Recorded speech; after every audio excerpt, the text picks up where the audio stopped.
ఓం అవిద్యానామంతస్థిమిరమిహిరద్వీపనగరీ జడానాం చైతన్యస్థపకమకరందశ్రుతిఝరీ దరిద్రాణాం చింతామణిగుణనికా జన్మజలధౌ నిమగ్నానాం దంష్ట్రామురరిపువరాహస్య భవతి శుక్లాంబరధరం విష్ణుం శశివర్ణం చతుర్భుజం ప్రసన్నవదనం ధ్యాయేత్ సర్వవిఘ్నోపశాంతయేత్. వందే గురుపదద్వంద్వమవాన్మనసగోచరం రక్తశుక్లప్రభామిశ్రమతర్క్యం త్రిపురం మహః. సానందమానందవనే వసంతం ఆనందకందం హతపాపబృందం వారాణసీనాథమనాథనాథం శ్రీవిశ్వనాథం శరణం ప్రపద్యే. విశ్వేశం మాధవం డుంఢిం దండపాణిం చ భైరవం వందే కాశీగుహాం గంగాం భవానీం మణికర్ణికాం.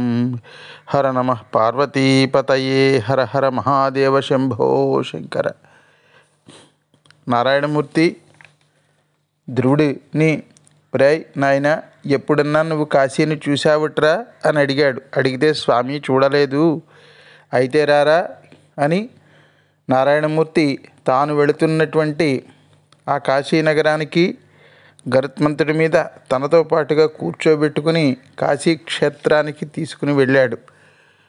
అహం జగమిషు పురీం వారాణసీం శుభాం సాక్షాత్ విశ్వేశ్వరో యత్ర తిష్టతే మోక్షకారణం. ధ్రువ, ఎప్పుడెప్పుడు అవకాశం దొరికినా శ్రీహరి, ఎవరైనా భగవాన్ మీరెక్కడైనా కాస్త విశ్రాంతి తీసుకుంటారా అని శ్రీహరిని అడిగితే, తప్పకుండా తీసుకుంటాను. నేను విశ్రాంతి తీసుకునేది ఎక్కడో తెలుసా?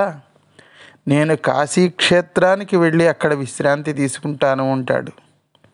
శ్రీహరి ధ్రువుణ్ణి తీసుకుని తన వాహనం గరుత్మంతుడి మీద కూర్చోబెట్టుకుని పావన క్షేత్రంలో వాసి అయినటువంటి వారణాసికి చేరుకున్నాడు.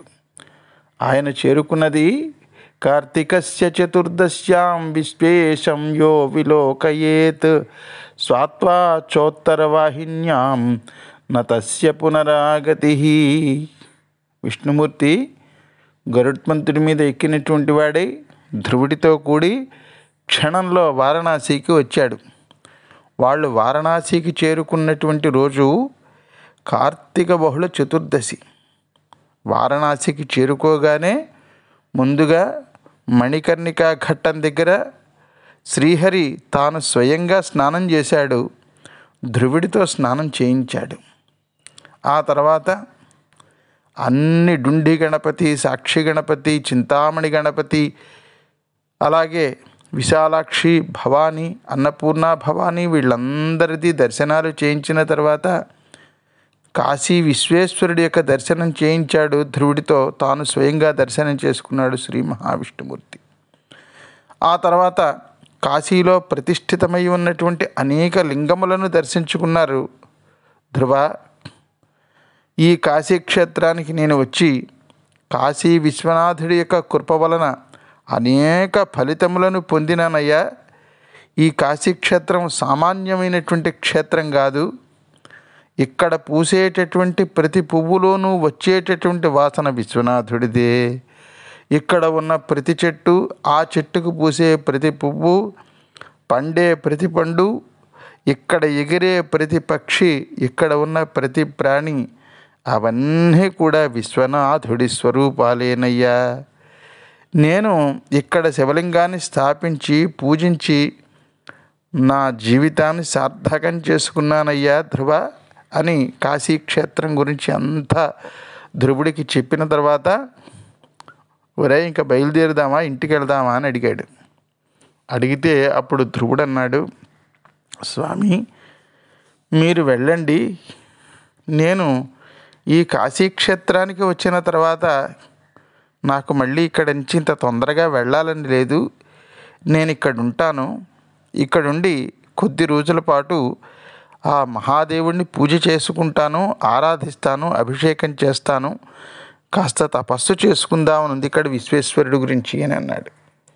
అంటే అప్పుడు విష్ణుమూర్తి ధ్రువుణ్ణి ఆశీర్వదించి అంతర్ధానం అయిపోయాడు అక్కడే శ్రీమన్నారాయణుడు. ధ్రువుడు అక్కడ ఒక శివలింగాన్ని ప్రతిష్ఠించి అనేక సంవత్సరముల పాటు ఆరాధించాడు. శివుడు ప్రత్యక్షమైన ఆయన, నీ భక్తికి మెచ్చానురా,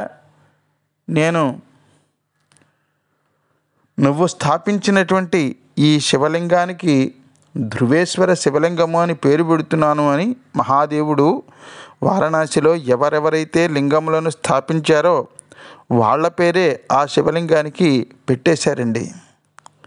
ధ్రువేశ్వరం సమభ్యశ్చ ధ్రువకుండే కృతోదకః ధ్రువలోకమవాప్నోతి నరో భోగ సమన్వితః.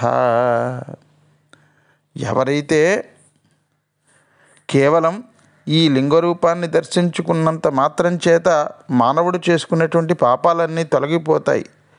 ధ్రువకుండము అంటారు. బహుశా ఈ వృత్తాంతం జరిగే సమయానికి అక్కడ గంగా నది ఏర్పడలేదు. అందువల్ల అక్కడ లింగములు ప్రతిష్ఠించినటువంటి ప్రతివారు కూడా కుండములు తవ్వారు, బావులు తవ్వారు. ఆ బావులలోని నీటితోటే అభిషేకం చేసేవారు. ఇప్పటికీ కూడా శుక్రకూపము, జ్ఞానవాపి బావి ఇవన్నీ మనం కాశీక్షేత్రంలో చూడవచ్చు. అయితే ఈ సందర్భంలో శ్రీ మహావిష్ణువు వైకుంఠానికి వెళ్లే ముందు ధ్రువుడితో ఒక మాట చెప్తారు. కృత్వా మహాంతి పుణ్యాని యోత్ర విశ్వేశ్వరేర్పయేత్ నతస్య పునరావృత్తి ఘోరే సంసార సాగర. అందరూ నన్ను అనంతుడు అని నన్ను పిలుస్తూ ఉంటారు. ఆ పేరుతో నాకు వ్యవహారిక నామం కూడా ఉంది. అనంతుడనైనటువంటి నేను కూడా కాశీ యొక్క అనంత గుణములను నేను ఎరుగను. అనంతుడు అని నన్ను అందరూ పిలుస్తూ ఉంటారు. కానీ నా అనంతమని అయినటువంటి ఈ పేరు కన్నా కూడా కాశీలో ఉండేటటువంటి గుణములు అనంతమైనటువంటి గుణములు. దానికి ఆ గుణములు ఇన్ని అని చెప్పలేము. అంతము లేనటువంటి అన్ని గుణాలు ఉన్నాయి. ఆ గుణాలు ఎన్నున్నాయో నాకు కూడా తెలియదురా ధ్రువ. అందువల్ల ఇన్ని మాటలు ఉపదేశించిన తర్వాత విష్ణుమూర్తి ఆ గరుత్మంతుని ఎక్కి వైకుంఠానికి వెళ్ళాడు. సరే, ఆ విధంగా కాశీ విశ్వనాథుడిని సేవించి ధ్రువుడు విష్ణుమూర్తి నుంచి పొందినటువంటి వరప్రభావం వలన ఈ ధ్రువుడు ఈ లోకంలో చాలా రోజులు పరిపాలన సాగించిన తర్వాత ఆకాశంలో ఆ ధ్రువమండలానికి అధిపతి అక్కడ ఉన్నాడు, ఒక ధ్రువతారగా వెలుగుతున్నాడు అని ఈ ధ్రువుడికి సంబంధించినటువంటి కథ చాలా విస్తారంగా చెప్పారు. ఈ ధ్రువుడికి సంబంధించినటువంటి ఈ ఆఖ్యానాన్ని ఎవరైతే వింటారో వాళ్ళు విష్ణులోకంలో నివసిస్తారు. కొంతమంది భక్తులకి ఈ ధ్రువేశ్వర లింగం అని చెప్తున్నారు కదా, కాశీ అంతా తిరిగాం కానీ ఈ ధ్రువేశ్వర లింగం కనబడలేదే అని సందేహం ఒకటి వస్తూ ఉంటుంది. ఆయనేమో ధ్రువేశ్వర లింగం చూడమన్నారు, తీరా ఇక్కడికి వస్తే కనబడడం లేదు. అసలు ఈ కాలంలో ఇప్పుడు ఆ ధ్రువేశ్వర లింగం ఉందా? వారణాసిలో ఇంటర్మీడియట్ కాలేజీ అని ఒకటి ఉంటుంది, అక్కడ అడిగితే చెప్తారు. ఆ కాలేజీ ఆవరణలో ఉంది ఇప్పుడు. అందుకని ఈసారి కాశీ వెళ్ళిన, ఎందుకంటే ఇప్పుడు మనం కథలో చెప్పుకుంటున్నటువంటి లింగాల చుట్టూ ఇళ్ళు, షాపులు, కాలేజీలు ఇలా కొన్ని కట్టేశారు. అందుకని ఈసారి కాశీ వెళ్ళినప్పుడు ఆ ఇంటర్మీడియట్ కాలేజీ ఆవరణలో ఈ ధ్రువేశ్వరుడి యొక్క లింగాన్ని దర్శించుకోండి. చాలా పెద్ద లింగం ఉంటుంది అక్కడ. ఈ ధ్రువకుండంలో స్నానం చేసి ధ్రువేశ్వర లింగాన్ని ఎవరైతే ఆరాధిస్తారో వాళ్ళు ధ్రువలోకంలో నివాసం చేస్తారు. ఈ ఆఖ్యానాన్ని విన్నటువంటి వాళ్ళు విష్ణులోకంలో నివాసం చేస్తారయ్యా అని శివశర్మకి విష్ణుదూతలైనటువంటి పుణ్యశీలుడు, సుశీలుడు ఈ ధ్రువేశ్వర లింగానికి సంబంధించినటువంటి కథ ఇంత విస్తారంగా చెప్పారు. ఇంతలో ఆ విమానం ధ్రువలోకాన్ని దాటి మరో లోకానికి చేరుకున్నది అనేటటువంటి ఈ సంఘటన దగ్గర ఈరోజు మనం కథాభాగాన్ని ముగించుకుందాం భక్త మహాశైలారా. రేపటి కథాభాగం ప్రారంభించుకునేంత వరకు స్వస్తి ప్రజాభ్య పరిపాలయంతాం న్యాయేన మార్గేణ మహిమహీషాః గో బ్రాహ్మణేభ్య శుభమస్తు నిత్యం. లోకా సమస్తా సుఖినో భవంతు, సర్వే జనా సుఖినో భవంతు. హర నమః పార్వతీపతయే. హర హర మహాదేవ శంభో శంకర.